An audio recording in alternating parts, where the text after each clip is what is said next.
as we speak, enjoying a digital launch. Coventry Creates is an initiative by Coventry and Warwick universities. It's in its second year, and it basically unites researchers with local artists to produce art that reflects key issues and themes happening across the region. This year there are 12 projects. Last year there were 18 projects. So all in all, this whole thing is a 30-strong project of artists and researchers, and it's absolutely fantastic. If you want to see the work, it's all available to enjoy digitally now, to see and hear at coventrycreates.co.uk. I'm not going to hold it against them that they have stolen my show name. I think it's a great name. I think there's room for more of us. So yeah, it launches tonight, and there are amazing, amazing projects. I would love to speak to everybody involved in all the projects, but I'm just doing it with 2 of them tonight. So earlier I caught up with the team behind Parchment Scalpel Rock. What's up, Doc? The team is geneticist Dr. Charlotte Allender from Warwick School of Life Sciences, and she's the head of the UK Vegetable Gene Bank. Who knew such a thing existed?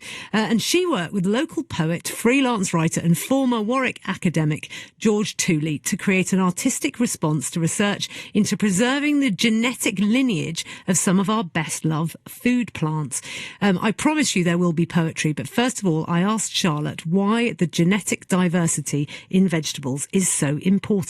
Genetic diversity is a really important resource for us because plant breeders need it to produce new varieties of crops. And we need new varieties to cope with all of the different conditions and changing environments that we're seeing at the moment, and also to cope with pests and diseases. So that's really important work that you're doing there. And then we kind of jump from that into poetry and a creative response to it, which I really love. When I was speaking to you guys on email, I think it was George who said there are 11 different carrot varieties we discuss, and there's 2 poems for each. And I was like, I love this. I love this, that you managed to write 22 poems about carrots. I know they're all short, but I'm so excited.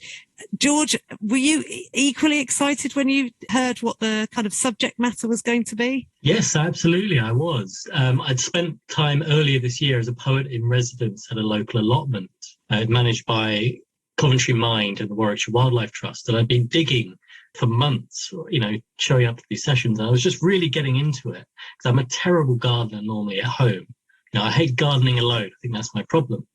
And so when I began reading Charlotte's research, all these kind of ideas began sparking, not least the fact that when I go into a supermarket, I buy carrots. I don't think about the different varieties and shapes. And the 11 that we're working with have such lovely names, Chantenay, Amsterdam, Danvers. There's so much music to them in the first place. But it's also a chance to work with someone who's specialised their knowledge so much and their language. The way Charlotte talked about carrots was fascinating to me as well. I'm going to ask you to share some of this poetry. And I know, George, you're a poet. Charlotte, you're not a poet, but I know that you've co-authored these together. You, I think, might be a little out of your comfort zone is this your first poetry performance, Charlotte? It is, yes. For thousands of people on the BBC. Wow, what a way to go.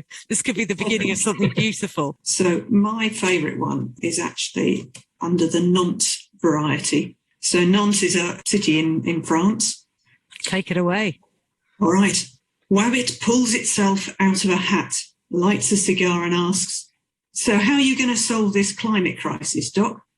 If only were a choice, I'd eat wonky carrots, grow only cookie-cutter carrots. Intrinsic plant properties are more resilient than pesticides.